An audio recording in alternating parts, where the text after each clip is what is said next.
And today we're here talking about blended learning and the administrator's role in coaching teachers and staff and the essentials of blended learning. So we're really excited to have Ms. Brandy Howard with us today. Brandy is the principal at Old Mill Elementary in Bullitt County. Brandy, thanks so much for being here with us today. And hey, I heard you talk recently about how you and the staff at Old Mill really really worked around some blended learning essentials for this year and did that together. So can you tell us a little bit about your experience and how that got started, actually? Absolutely. So I think it was probably mid-July when we found out that we'd be starting our year in remote learning and would potentially be going into hybrid learning. And we really wanted to go in that intentionally. And so we started learning and working through the distance learning playbook. And one of the takeaways for us that was a focus was really that success criteria piece. And so we wanted our students to know whether they were in person, at home, what they were learning, why they were learning it, and how they could demonstrate mastery for us. And so one of the things that we did was we just, at the beginning of every single lesson, regardless of subject area, our teachers used the slide on page 2 to really start the lesson and have those conversations. We also took a look at our lesson planning template and really discussed how is it as a team that we're going to implement that gradual release of responsibility and workshop model, and how is that going to look with our students at home or in person, or what are we going to do during our mini lesson? How is the mini lesson going to be done? Is it going to be done asynchronously? Is it going to be done in a whole group manner where we're doing a think aloud? What's the work time going to look like? And so those conversations were really powerful for us. We really wanted to stay with the foundations that we had been using and the best practices, but also make it fit for our students that were learning either virtually or in person. Brandy, that's a great example of taking some of the core structures that you guys have and applying those no matter the scenario. So that's one of the great pieces of blended learning. And you guys were able to take that and adapt and put that into practice. And it really, one of the things for administrators is, the framework for teaching is how to connect blended learning and digital strategies to the framework that you're using for evaluation, but not only that, but for coaching and feedback. And so, I think there's some tremendous connections in this example, from you guys about, in 1B, 2B, and definitely 3D. So, how do you think, your staff taking kind of a fresh look at those three components, this year, how do you think it helped them grow? And then, how did it help you coach and to have some evidence?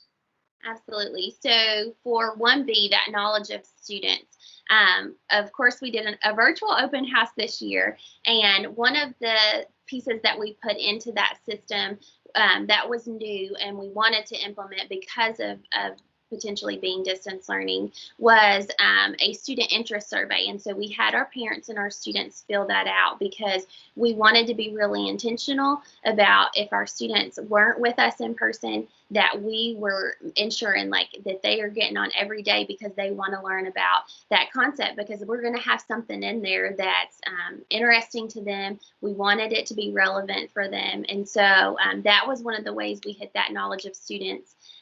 Also, the culture for learning, that coming back to why are we doing what we're doing? How do you reach mastery of that standard?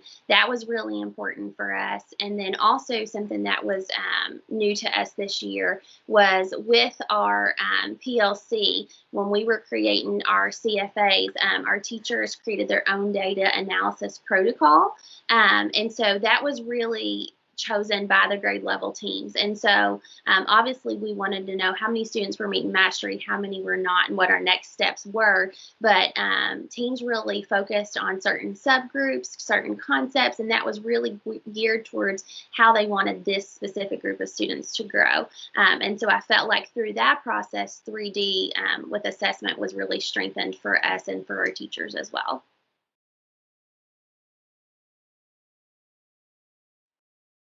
It's really encouraging to hear, Brandy, terms like relevance and rigor, tied to your blended learning strategies, and how that can very much be a part of the blended learning experience for the students that you guys set, and then to be able to figure out where kids are and then what they need and how to move them and do it, in a relevant way that encourages their participation. So that's an awesome example. I love it. And so, though, Brandy, I know there's this little thing called P-Cell for administrators that we're aware of. And so there's a ton of connections, and you probably didn't have a great chance to sit down and kind of reflect like, okay, yeah, I want to target these specific standards, but this experience for you in coaching and leading through this, time connects to so many PSEL standards. And so where do you think maybe potentially that it falls in terms of the standards, and then how did it really help you just live this out with your staff? So I definitely think PSEL Standard 4 was one of those guiding ones for us, and that was really that curriculum and instructional systems. And so we utilize the backwards planning model. And so our teachers were really intentional this year about using our deconstructing standards tool. And so they talked about and had conversations around what did the standard look like last year, especially when we went NTI right there at the beginning of the year, end of the year, very unexpected. We wanted to look very closely at what did they need to know with the standard last year? What do they need to be able to achieve with the standard this year? And then how do we ensure that they're ready for the standard next year, especially if it's one of those standards that progress throughout. We had conversations within this tool around, what is the key vocabulary terms? What's the depth that we go into that standard? And then what might be some potential misconceptions that we need to work through? And then my instructional coach and we sat down on a weekly basis and we went through lesson plans and we went through common formatives, and we were really intentional to give that targeted feedback to our teachers for improvement. And then I feel like also going back to that data analysis protocol, which we talked about previously, but that was another piece of strengthening our curriculum and instructional systems.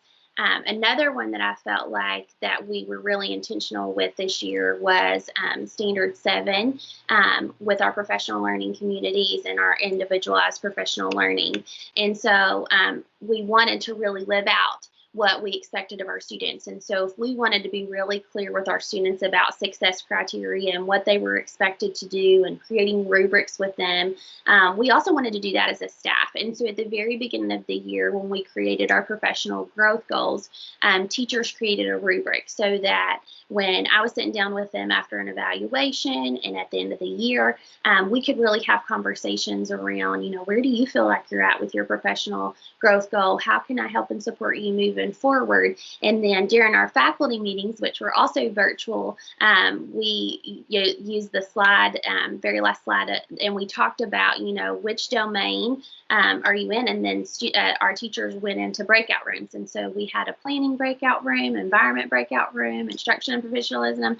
And so teachers could turn it down and put on their headphones and really work through some professional development opportunities. But then also if they wanted to be collaborative in that way, and that's how they learned best, they unmuted, and in that breakout room, they had conversations. I just watched this really cool TED Talk, and really were able to grow and really individualize their learning opportunities to help them grow throughout this year as well, even with us being virtual for faculty meetings.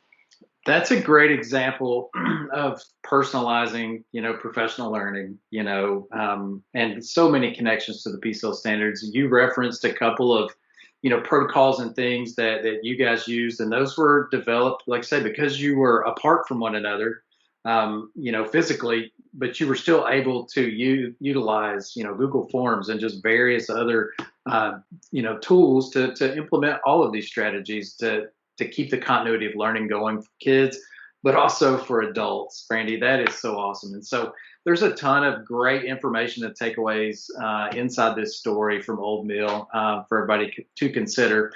Some of the examples that you talked about, and probably a few more, are in the resources section of our module. So appreciate you sharing those along with your contact information. We'll put that at the end as well, so that folks can get in touch with you if they have some questions about how you guys were able to do that this year. So, Brandy, thanks so much for being with us today. You're welcome. Thank you so much. It's been a joy. And yes, I'm happy to help anybody.